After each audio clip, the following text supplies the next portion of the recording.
ফাআলহামাহা ফুজুরাহা ওয়া তাকওয়াহা। বান্দা চাইলে গুনাহও করতে পারো, নেকও করতে পারো। ও বান্দা, ইচ্ছা শক্তি স্বাধীনতা দিয়ে দিলাম। ইচ্ছা করলে গুনাহও করতে পারো, ইচ্ছা করলে নেকও করতে পারো। যদি নেক করো আমি আল্লাহর দয়া পাইবা, রহমত পাইবা, আমার নেক নজর পাইবা। আর যদি গুনাহ করো আমি আল্লাহ বাধা দেব না। কিন্তু একটা দিনের কথা মনে রাখো, দুনিয়ায় যারা মালিকানা বনে গেছো, দুনিয়ার মালিকানা যারা নিয়ে নিছ, নিজেকেই মালিক মনে করতেছ,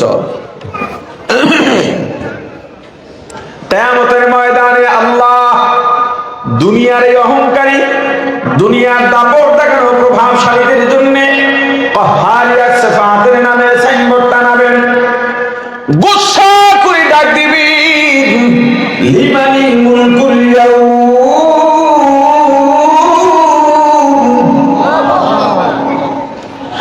লিল্লাহিল ওয়াহিদিল কাহ্হার,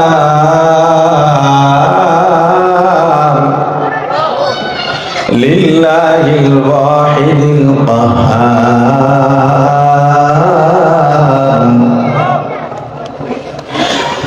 লিমানিল মুলকুল ইয়াউমা লিল্লাহিল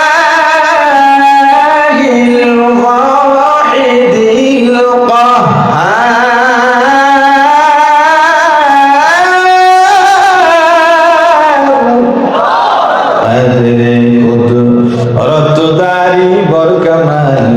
আনতা রব্বি আনতা হাসবি যুল জালাল, তুহি কাদের জলিলুল্লাহ জাহাদার, বহরহালে তুহি মেরা নিগাহদার, লা ইলাহা ইল্লাল্লাহ, লা ইলাহা ইল্লাল্লাহ, লা ইলাহা ইল্লাল্লাহ, লা ইলাহা ইল্লাল্লাহ।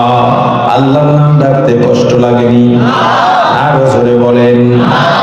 দুনিয়াদাররা দুনিয়া নিয়ে ভাবে, ব্যবসায়ী ব্যবসা নিয়ে ভাবে, কৃষক কৃষি নিয়ে ভাবে, চাকরিজীবী চাকরি নিয়ে ভাবে। আল্লাহ বলা কি চিন্তা করে? আমি রিক্সা চালাবো, হাত দিয়া হ্যান্ডেল ধরা লাগে, পা দিয়া প্যাডেল ধরা লাগে।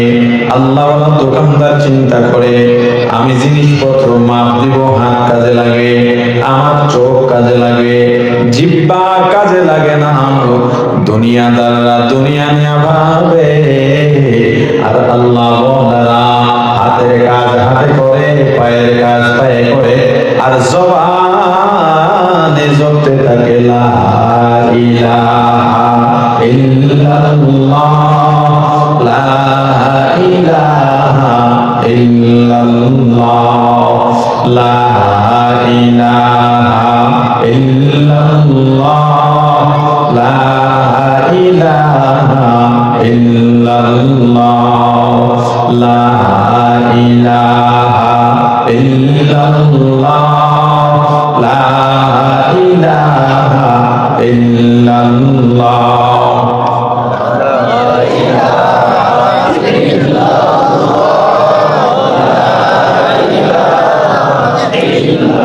প্রাণের ভাই আমার,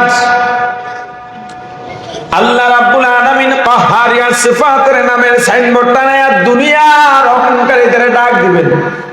এ দুনিয়ার বাচ্চারা, দুনিয়াকে যারা নিজের মালিকানা সম্পদ বানায় নিছিলা, দুনিয়া যারা বলছো আমার কথাটা দায়িত্বে ভাবে হতে পারবি না, দুনিয়া যারা বলছে এলাকা আমার, আমার এলাকায় যদি একটা পাখিতে পানিও খায় আমার অনুমতি নিয়ে খাওয়া লাগবে, আজকে পারলি বল এই দিনের মালিককে। আল্লাহ জবাব দিয়া বলবি লিল্লাহি ওয়াহিদিল কাহ্হার।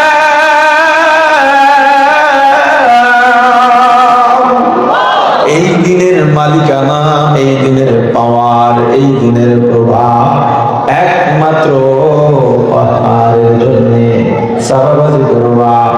দুনিয়ায় টেবিল চাপড়াইয়া গলার আওয়াজ জোর দিয়া সত্যকে সাময়িক সময়ের জন্য মিথ্যা বানানো যায়, মিথ্যাকে ধামা চাপা দেওয়া যায়, সাংবাদিকের পকেটে 2 টাকা ঢুকাইয়া মিথ্যা সংবাদও প্রচার করা যায়, মিথ্যা মামলায় ফাঁসাইয়া নির্দোষকেও ফাঁসির কাস্টে ঝুলানো যায়। কিন্তু কিয়ামতের ময়দানে চাপাবাজি চলবে না, মাস্তানিও চলবে না। গলাবাজি করবা, চাপাবাজি করতে যাইবা, আল্লাহ জবানের মধ্যে মোহর মেরে দেবেন। اليوم نختم على أفواههم وتكلمنا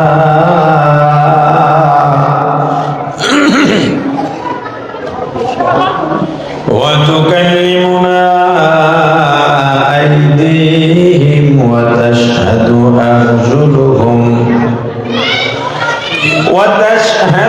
أرجلهم بما كانوا يكسبون।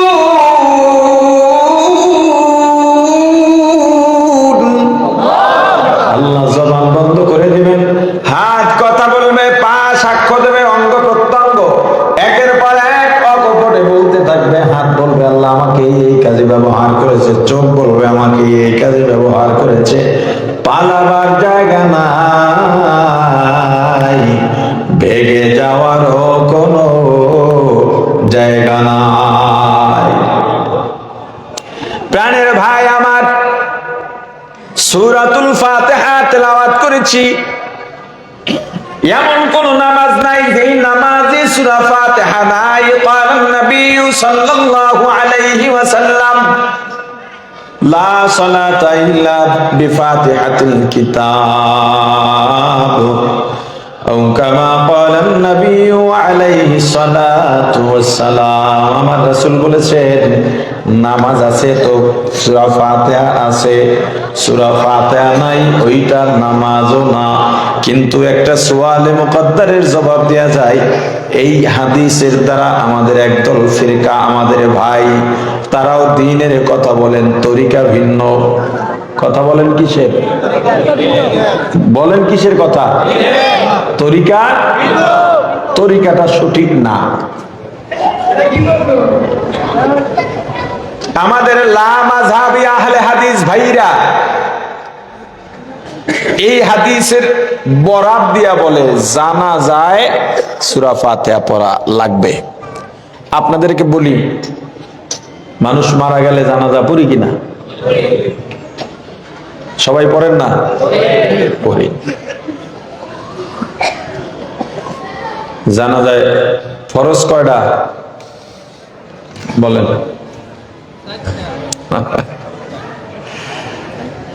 ওয়াজিব কয়টা? নাই না? ফরজ আছে 4টা, তাই তো? দেখেন, এটা তো জানা আপনার জন্য ফরজ। এই যে আল্লাহ রাসূল বলছেন তলাবুল ইলমি ফারিদাতুন আলা কুল্লি মুসলিম, প্রত্যেক মুসলমান নারী পুরুষের জন্য ইলম শেখা ফরজ। এই ইলমের ফরজিয়ত কতটুকু? হালাল হারাম, পাক না পাক, জায়েজ না জায়েজ, এর মধ্যে যা যা আছে শেখা লাগবে। আপনার জন্য এটা জানা ফরজ ছিল, জানা যায় কয়টা ফরজ, কয়টা ওয়াজিব, কয়টা সুন্নত, কয়টা মুস্তাহাব, বা কি কি আছে কি কি নাই, কিন্তু আপনি জানেন না। আবার বড় গলা এখন হুজুরকে আগে জান্নাতে যামু, সব ভেজাল হুজুরকে মধ্যে, হুজুরেই খালি মাসলা ঘুরায়, কথা কয় না। আমার একদিন এক ভাই বলেন যে হুজুর মাসলা তো সব আপনারাই ঘুরান, আমাকে দোষ কি? কথা বুঝেন না? আচ্ছা, আপনারা শুনছেন যে এটা বলে যে হুজুররা মাসালা ঘুরায়? হ্যাঁ বলে না? মাসালা ঘুরায় কারা? হুজুররা। আচ্ছা, মাসালা জানে হুজুররা, তাই ঘুরাইবে নামনে? কথা কয় না। যেমন একটা সহজ উদাহরণ দিই, বেসিক মাসালা, নরমাল মাসালা যেটা, নামাজ দাঁড়ায়া পড়া ফরজ, নামাজ দাঁড়ায়া পড়া ফরজ। মাসআলা সবসময় মূলের উপরে হয়। প্রসাব করবে বসে বসে, এখন যদি দাঁড়াইয়াও প্রসাব করা যায়, এই কাউন্টার যৌক্তিক না। যদি বলে বসেও নামাজ পড়া যায়, এই কাউন্টার যৌক্তিক না। মাসআলা নরমাল ব্যবহার হবে যখন, তখন মূল মাসআলা ব্যবহার হবে। সমস্যা দেখা দিলে তখন নতুন কিছু বের হবে। আচ্ছা, স্বাভাবিক মাসআলা কি? নামাজ দাঁড়াইয়া পড়া, এটা জানেন না? তা আপনি ফরজ বললে সত্য হইতো না মিথ্যা হইতো? এই সত্য সাক্ষী পাইতেন, সাক্ষী সব পাইতেন না? তা চুপ বোবার মতো বসে থাকেন কেন? নামাজ দাঁড়াইয়া পড়া ফরজ। এখন আপনি মোটরসাইকেল চালান বা মোটরসাইকেল পিছনে বসে, এখন তো মোটরসাইকেলই যাতায়াত, অনেক যানজটের কারণে সবাই মোটরসাইকেলে যায়। মাঝে মাঝে আমরাও যাই, যানজট বললে গাড়ি পাশে রেখে আমরা মোটরসাইকেল যাই। অ্যাক্সিডেন্ট করে আপনার হাঁটুর 2টা বাটি শেষ, দাঁড়াইতে পারবেন? নামাজ দাঁড়াইয়া পড়া, নামাজ বাদ দেওয়া যাবে? তো এখন দাঁড়াইতে পারতেছেন না, তো এখন দাঁড়াইয়া নামাজ পড়া ফরজ। এই মাসালাটা এখন ঘুরান লাগবে আপনার জন্য। ঘুরাইবে কে? কথা কয় না? ঘুরাইবে কে? তা মাসালা তো হুজুরেরই ঘুরান লাগবে। ঘুরানোর জন্য আপনি তো হুজুরের কাছে যান। রোজা রাখা বলেন, অসুস্থ হয়েছেন, রাখতে পারতেছেন না, সম্ভবই না, ওষুধ খাওয়া লাগে, নিজেরই হুঁশ নাই, তা আপনার জন্য মাসালা ঘুরান লাগবে। ঘুরাইবে কেডা? হ্যাঁ? আচ্ছা, আমাকে একটা জবাব দেন। আপনি ডাক্তারের কাছে গেলেন, ভিজিট দিলেন, ডাক্তার আপনাকে প্রেসক্রিপশন দিলেন, ডাক্তার যে প্রেসক্রাইব আপনাকে করলেন, আপনি কি ভুল ধরছেন সেখানে? যে ডাক্তার এখানে এই ওষুধ কেন, এটা কাটো, ওই ওষুধ দাও, করছেন? কেন? আপনি জানেন না এবং আপনি ডাক্তার না, এই জন্য। ঠিক? ইঞ্জিনিয়ার আপনার বিল্ডিং এর ডিজাইন দিয়েছেন, লেআউট আপনার হাতে, আপনি কি বলছেন ইঞ্জিনিয়ার এই পিলারের রড এতগুলো কেন? কথা কয় না। কেন বলেন নাই? আপনি ইঞ্জিনিয়ার না এবং এই কাজ আপনি জানেন না। এই সাধারণ মোবাইল সার্ভিসের দোকানে গেলেন সার্ভিসিং করতে, যে আমার এই স্ক্রিনটায় আলো জ্বলে না, উনি বলল যে ডিসপ্লে পাল্টানো লাগবে, কত টাকা? এত টাকা। টাকা দিয়ে মোবাইল রেখে চলে এলেন। আপনি ঝগড়া করছেন? দরদাম করতে পারছেন হয়তো, কিন্তু আপনি দিয়ে এলেন কেন? আপনি সার্ভিসিং করতে জানেন না, সার্ভিসার না, এজন্য আপনি তার কাছে কোনো তর্ক না করে মোবাইল দিয়ে আসছেন সারার জন্য। তাহলে আপনি আলেম না, আলেমের ভুলটা ধরেন কেন? নরম পাইছেন না? নরম পাইছেন। হুজুরদের ভুল ধরা যাবে না। তাহলে হুজুরে ভুল করলে কি করবেন? হুজুরের সঙ্গে গিয়ে আলাপ করবেন। হুজুর, আমি তো সাধারণ মানুষ, আমার নজরে এইটা পড়ছে, আমার মনে হয়েছে কেমন যেন। হুজুর যদি দেখেন আপনাকে জবাব দিতে সন্তোষজনক, এরপর আপনার ভিতরে যে সন্দেহ থাকে, আপনি তার থেকে আরেকটু বেটার হুজুরের কাছে যান, আর একটু বড় হুজুরের কাছে যান, গিয়া জানেন, পরামর্শ নেন, দরকার হলে 10 জনের কাছে যান, এরপরে চলেন। 10 জনে যদি আপনাকে ঘুরায়, কোনটাই ইতমিনান না হয়, আপনার মনে যেটা ইতমিনান হয় যে এই 10 জনের মধ্যে কার কথায় যুক্তি আছে, কার কথাটা ঠিক মনে হয়, কার কথায় সমস্যা নাই, তারটাই মানেন। এটাও যদি ভুল হয়, কিয়ামতে আল্লাহ আপনাকে ধরবেন না, 10 জন হুজুরে ধরবে। আপনি হুজুরে গালি দিতে গিয়া, ভুল ধরতে গিয়া গুনাহগার হচ্ছেন কেন? এইটা করা যাবে না, খবরদার। এখন জানাজার নামাজ, জানাজার নামাজে কোনো ফরজ নাই, এই মাসালা আপনাকে জানতে হবে। জানাজায় 2টা ওয়াজিব আছে। কি আছে? 2টা ওয়াজিব আছে। 4টা তাকবীর পড়া আর খাড়াইয়া নামাজ পড়া। এই 4টা তাকবীর আপনাকেও দিতে হবে জবান নাড়াইয়া, আস্তে আস্তে, ইমামের সাথে সাথে। আচ্ছা, জানাজা কেমনে পড়ি? তাকবীর বাদলাম আল্লাহু আকবার, এরপরে কি পড়ি? সানা পড়ি। এরপরে কি পড়ি? তাকবীর তো আছে। এরপরে কি পড়ি? এরপরে কি পড়ি? দোয়া। এরপরে কি করি? সালাম ফিরাই। সূরা ফাতিহা আছে কোথাও? কথা বলে না। এখন লামাজাবিদের কথা হলো, জানাজা যেহেতু নামাজ, এজন্য এখানেও সূরা ফাতিহা পড়া লাগবে। জবাব, আমি একটা শব্দ বলি আপনাকে, হাতি। কি বলছি? হাতি। এই বলার সাথে সাথে আপনার জেহেনে, হৃদয় স্পটে, আপনার চোখে কি ভেসে উঠলো, ভেতরে কি ভেসে উঠলো? হাতি। মানে সু আছে, বড় দাঁত আছে, বড় মাথা আছে, মোটা পা আছে, বিশাল পেট আছে, কথা বলে না? আচ্ছা, এবার বললাম গরু। কি বলছি? এখন আপনার মাথায় হাতি আছে না গরু আছে? এই গরুর যে সুরত, এটা আপনার ভিতরে ভেসে উঠছে কিনা? আচ্ছা, এবার বললাম নামাজ। নামাজ মানে নামাজে দাঁড়াইছি, সূরা ফাতিহা আছে, কেরাত আছে, রুকু আছে, সিজদা আছে, বৈঠক আছে, কথা কয় না? আচ্ছা, এবার বলেন নামাজ বললেই আমরা কি বুঝবো? কেরাত, রুকু, সিজদা, বৈঠক। জানা যায় কেরাত আছে, রুকু আছে, সিজদা আছে, অতএব জানা যায় এটা কি না? বলে না কি না? কি না? সলাত মানি যে রুকু সিজদা এটা না। সলাত এক একটা আরবি শব্দের অনেক অর্থ আছে, স্থান কাল পাত্র ভেদে এটা সব অর্থ প্রয়োগ হয়। যেমন একটা উদাহরণ দিন পেশ করি। দিন, দিন, দিন আমরা বলি না দিনের পথে চলি। এই দিন, এই দিনের অনেকগুলো অর্থ আছে। দিন, ইন্নাদ দীনা ইনদাল্লাহিল ইসলাম, আল্লাহর কাছে মনোনীত ধর্মের নাম। এই জায়গায় দিন অর্থ ধর্ম। এই জায়গায় দিন অর্থ কি? মালিকি ইয়াউমিদ্দিন, এখানে কি আছে? দিন আছে। এই দিনের অর্থ কিয়ামত, কথা বলে না? আগের দিন অর্থ কি গেছে? ধর্ম। এই দিন অর্থ কি? লাকুম দীনুকুম ওয়ালিয়া দিন, এখানেও কি আছে? দিন আছে। এই দিনের অর্থ হলো কর্মফল। এই দিনের অর্থ কি? সালাত তদ্রুপ ভাবে বহু অর্থে ব্যবহৃত হয়, তার মধ্যে একটা অর্থ হলো দোয়া। সালাতুল জানাজা, এটা নামাজ না, এটা কি?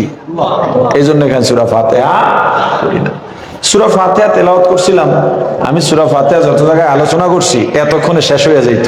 এই যে মাঝখানে এত আলোচনা হয়েছে, কি লিখেছে আল্লাহ জানে। আমার বৈশিষ্ট্য হলো আমি ছোট্ট খুতবা পড়ি, দেখেছেন। এরপরে যে আয়াত বা হাদিস পড়ি এটার উপরে সংক্ষিপ্ত আলোচনা করি, লম্বা আলোচনাও করি না। রাত 10টার পরেও আলোচনা করি না। কয়টা বাজে আল্লাহ জানে, 10:30 বেজে গেছে। এখন কত হয়েছে? যাত্রাবাড়ি মাদ্রাসার হেমাদ শাহ হুজুরের ছেলের মাদ্রাসা। আবার আমার মার্কাজুত তাকওয়া তো এখানে, এই গ্যাস মেম্বারের বিল্ডিং এ। আবার আমার ব্যবসা বাণিজ্য এখানে, অফিস এখানে, বাসা এখানে। মোটামুটি মিলাইয়া আছে না কত জায়গায় আইন তো ভাঙ্গা লাগে। ওই সিস্টেমে আমি তো ঈশার পরে বয়ান করে শেষ করে দিই। আজকে আসছি একটু দেরি করে, অল্প কথা বলবো, এরপর আমাদের ইচ্ছা হুজুর আসবেন, বাকি মাহফিলের কার্যক্রম হুজুরের মাধ্যমে শেষ হবে ইনশাআল্লাহ। আমি সূরা ফাতিহার উপরে অল্প কিছু কথা আপনাদেরকে তো অবশ্যই বলবো।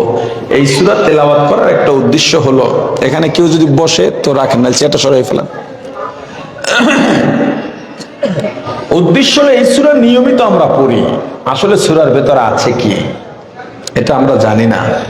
আমি সূরা ফাতিহার নামের উপরে কিছু আলোচনা করি। সূরাতুল ফাতিহার অনেকগুলো নাম আছে। কোন সূরার নামকরণ করা হয়েছে, যে কোনো সূরার কয়েকটা দিকের কোনো একটা দিকে লক্ষ্য রেখে। কোন কোন সূরার নামকরণ করা হয়েছে সূরার প্রথম শব্দের দিকে লক্ষ্য রেখে। কোন কোন সূরার নাম রাখা হয়েছে ভিতরের কোন শব্দ দিকে লক্ষ্য রেখে।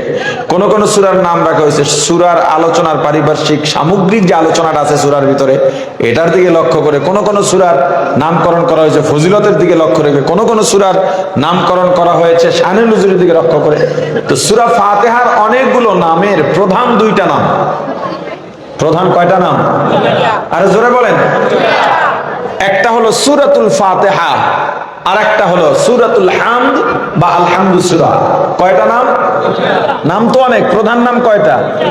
একটা সূরা ফাতিহা আর একটা আল হামদু সূরা। সরাসরি বলেন ফাতিহা কেন রাখা হলো?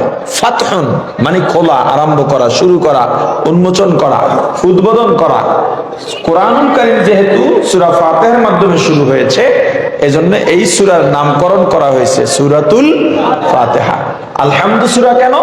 আল হামদু শব্দ দিয়া এই সূরা শুরু হয়েছে, এজন্য এই সূরার নাম আল হামদু সূরা। সূরাতুল ফাতিহার আরেক নাম উম্মুল কুরআন, কোরআনের মা। কি নাম? কোরআনের মা। মুফাসসিরিন ইকরাম বলেন সূরা ফাতিহায় যা আছে 30 পারা কোরআনে তাই আছে, অর্থাৎ 30 পারা কোরআন সূরা ফাতিহার তাফসীর। সূরা ফাতিহার আরেক নাম সূরাতুশ শিফা, রোগ মুক্তির সূরা। রাসূল করিম সাল্লাল্লাহু আলাইহি ওয়াসাল্লাম বলেছেন, সূরা ফাতিহায় এমন কোন রোগের চিকিৎসা বাকি নাই যেই রোগ পৃথিবীতে আছে এবং আসবে, অর্থাৎ পৃথিবীতে বর্তমানে আছে, বিগত দিনে ছিল, ভবিষ্যতে আসবে, যত রোগ আছে সব রোগের চিকিৎসা সূরা ফাতিহায় আছে। সুয়ালে মুকাদ্দার, সূরা ফাতিহা শুধুমাত্র মৃত ব্যক্তিকে জীবিত করতে পারবে না কোন চিকিৎসা দিয়া। সূরা ফাতিহার চিকিৎসায় মৃত ব্যক্তি জীবিত হবেন না, বাকি সব চিকিৎসা সূরা ফাতিহা। বা ডায়াবেটিস চিকিৎসা নাই, কে কইছে? আল্লাহ রাসূল বলেছেন সূরা ফাতিহা আছে। করোনার চিকিৎসা নাই, কে বলছে? এই সূরা ফাতিহার মধ্যে আছে। সুয়ালে মুকাদ্দার, যদি সূরা ফাতিহায় সব রোগের চিকিৎসা থাকে তাহলে রোগী ভালো হচ্ছে না কেন, আর ডাক্তারের থেকে ওষুধ খাওয়া যাবে কিনা?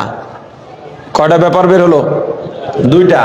একটা হলো সবাই চিকিৎসায় লাভ হচ্ছে না কেন, মুক্তি লাভ করছে না কেন? যদি সূরা ফাতিহা দিয়ে চিকিৎসা লাভই করা যায়, দুনিয়ার ডাক্তারির দরকারটা কি? আপনি সূরা ফাতিহা থেকে মুক্তি লাভের জন্য, রোগ থেকে মুক্তির জন্য দুইটা শর্ত। কয়টা? এক নাম্বার, যেই ব্যক্তি সূরা ফাতিহা পড়ে ফু দেবেন বা চিকিৎসা করবেন, এই বাবারা কথা বলো না, কথা বলো না, কথা বলো না, যেই ব্যক্তি সূরা ফাতিহা পড়ে ফু দেবেন তার জবান আল্লাহর পছন্দওয়ালা জবান হতে হবে। দুই নাম্বার শর্ত, যিনি চিকিৎসা নেবেন তার পূর্ণ ইয়াকিন ও বিশ্বাস থাকতে হবে আমার রোগ ভালো হবেই হবে। এই দুই শর্ত যদি না পাওয়া যায় তখন সূরা ফাতিহা দিয়া লাভ হবে না। তবে হতেও পারে সেক্ষেত্রে সূরা ফাতিহার মুজিজা, যে ফু দিছে তার কারামত এখানে নাই। যদি এই দুই শর্ত পাওয়া না যায় তখন দুনিয়াবি ডাক্তারি চিকিৎসা গ্রহণ করা যাবে, তবে রোগ শেফার মালিক কাকে মানতে হবে? আল্লাহকে। আরো একটা প্রশ্ন, সেটা হলো সূরা ফাতিহা পড়ে যেহেতু চিকিৎসা দেওয়া যায়, তাহলে সূরা ফাতিহা পড়ে চিকিৎসা দিয়া বিনিময়ে টাকা নেওয়া যাবে কিনা? কথা বুঝছেন কি? টাকা নেওয়া যাবে কিনা, বিনিময় নেওয়া যাবে কিনা? হ্যাঁ, সূরা ফাতিহা দিয়ে চিকিৎসা করে বিনিময় নেওয়া যাবে কিনা এই উত্তর জানার আগে আমাদের দুইটা বিষয় জানতে হবে। যিনি চিকিৎসা দিচ্ছেন কোন নিয়তে দিচ্ছেন? যদি চিকিৎসার নিয়তে চিকিৎসা করে, সওয়াবের আশা না করে, ভালো করে বুঝবেন, যদি চিকিৎসার নিয়তে চিকিৎসা করেন, সওয়াবের আশা না করেন, সেক্ষেত্রে টাকা নিতে পারবে, কিন্তু সওয়াব পাবে না, গুনাহও হবে না। কথা বুঝছেন কি বলছি? চিকিৎসার নিয়তে যদি চিকিৎসা করে, সওয়াবের আশা, আপনার কথার জবাব দেন না কেন ভাই? যদি চিকিৎসার নিয়তে চিকিৎসা করে, সওয়াবের আশা না করে, সেই ক্ষেত্রে টাকা নিতে পারবে, জায়েজ হবে, কি হবে না? সওয়াব হবে না, গুনাহও হবে না, সওয়াবও হবে না। আচ্ছা, দুই নাম্বার, যদি সওয়াবের নিয়তে চিকিৎসা করে তাহলে টাকা নিতে পারবে না। সওয়াবের নিয়তে চিকিৎসা করে আর টাকা নিলে সওয়াবও হবে না, গুনাহ হবে। কথা বুঝেন নাই? হাদিয়া, সওয়াব, এটা আমার জীবনে একটা হাদিয়া থাকবে, সওয়াবের হাদিয়া। রাসূল করিম সাল্লাল্লাহু আলাইহি ওয়াসাল্লামের কাছে একদল সাহাবী এসে নালিশ করলেন, হুজুর আমরা সফরে পথিমধ্যে এক জায়গায় তাবু গাড়লাম, গ্রামের এক ব্যক্তি এসে তার বললেন তার সন্তানকে সাপে কেটেছে বা কোনো রোগ হয়েছে, চিকিৎসা করা যাবে কিনা। আমাদের একদল ভাই চিকিৎসা করছে, বিনিময় হিসেবে দুম্বা বা বকরি নিয়ে জবদিয়া খাইছে, আমরা খাই নাই। হুজুর তাদেরকে ডাকাইলেন, বললেন গোস্ত সব খাইছো না, আমার জন্য কিছু নিয়ে আইছো। এখন এখানে আরেকটা গুরুত্বপূর্ণ মাসআলা আছে। শহরে এগুলো হয় কিনা জানি না, গ্রাম অঞ্চলে প্রচুর হয়, আর শহরে যারাই লেখাপড়া করতে আসে গ্রাম থেকেই আসে, এজন্য বলি। বলছিলাম সূরা ফাতিহা দিয়া সব চিকিৎসা হয়, কোন চিকিৎসাটা হয় না? জোরে? তাহলে মৃত্যু ব্যক্তিকে চিকিৎসার নিয়তে চিকিৎসা করার সুযোগ আছে? তো মৃত্যু ব্যক্তির জন্য সূরা ফাতিহা পড়লে অপশন আছে কি বাকি? বলে না। সওয়াব। মৃত ব্যক্তির জন্য কোরআন তেলাওয়াত করা, সূরা ফাতিহা পড়া কোন নিয়তে করা যাবে? চিকিৎসা নিয়তে করা যাবে? কেন যাবে না? চিকিৎসাই হবে না, কেন যাবে না? তাহলে অপশন কি আছে? সওয়াব। সওয়াবের নিয়তে করলে টাকা নেওয়া যাবে? আর কথা বলে না, টাকা নেওয়া যাবে? তার মানে মৃত ব্যক্তির জন্য দোয়া করান, তেলাওয়াত করান, একটু কি শেষ? এর বিনিময়ে কিছু দেওয়া যাবে না, খাওয়াইতেও পারবেন না, টাকাও দিতে পারবেন না। যদি দেন সওয়াব হবে না, কি হবে? আরে কথা বলে না, কি হবে? গুনাহ হবে। মৃত ব্যক্তির সওয়াবের জন্য তিনটা কাজের যে কোনো একটা করতে পারবেন। যদি গরিবকে টাকা দেন, টাকা দিয়া দোয়াও চাইতে পারবেন না, এই টাকাটাই দোয়া। দোয়া চাইলেই মনে হবে কি টাকার বিনিময়ে দোয়া চাচ্ছেন। যদি গরিবকে খাওয়ান, শুধু খাওয়াবেন, দোয়াও চাইতে পারবেন না, টাকাও দিতে পারবেন না। যদি দোয়া চান, শুধু দোয়া চাইবেন, টাকাও দেবেন না, খাওয়ানো যাবে না। আপনি জীবিত হাদিয়ার একটা কারগুজারি শুনেন। হাকিমুল উম্মত মুজাদ্দিদে মিল্লাত আল্লামা আশরাফ আলী থানভী রাহমাতুল্লাহ আলাইহির কাছে একজনে হাদিয়া নিয়ে গেছে। হুজুরের কাছে হাদিয়া নিয়ে যায়, অনেক এলাকার গণ্যমান্য ব্যক্তিদেরও অনেকে হাদিয়া নিয়ে যায়। গিয়া হুজুরের হাদিয়া দিলেন, বললেন হুজুর একটু দোয়া করেন আমার জন্য। হুজুর হাত উঠাইলেন, আল্লাহ আগন্তুক ব্যক্তির মনের নেক আশা আপনি পূরণ করে দেন, তিনি যা যা চায় এগুলোর মধ্যে বরকত দিয়া দেন, দিনের বুঝ দিয়া দেন, রোগ ব্যাধি দূর করেন, পেরেশানি দূর করেন, আল্লাহুম্মা আমিন। লোক উঠা হাঁটা শুরু করছে, এ ভাই इधर में आओ, এ আপনি হাদিয়া वापस में ले लो, এটা তুমি নিয়ে যাও। হুজুর এটা তো হাদিয়া। কোন না, হাদিয়ার বিনিময়ে তো দোয়া হয়ে গেছে, তুমি যদি এটা রাইখা যাও তাহলে এটা রাখার বিনিময়ে দোয়া নিছো, দুইটা একসাথে হবে না।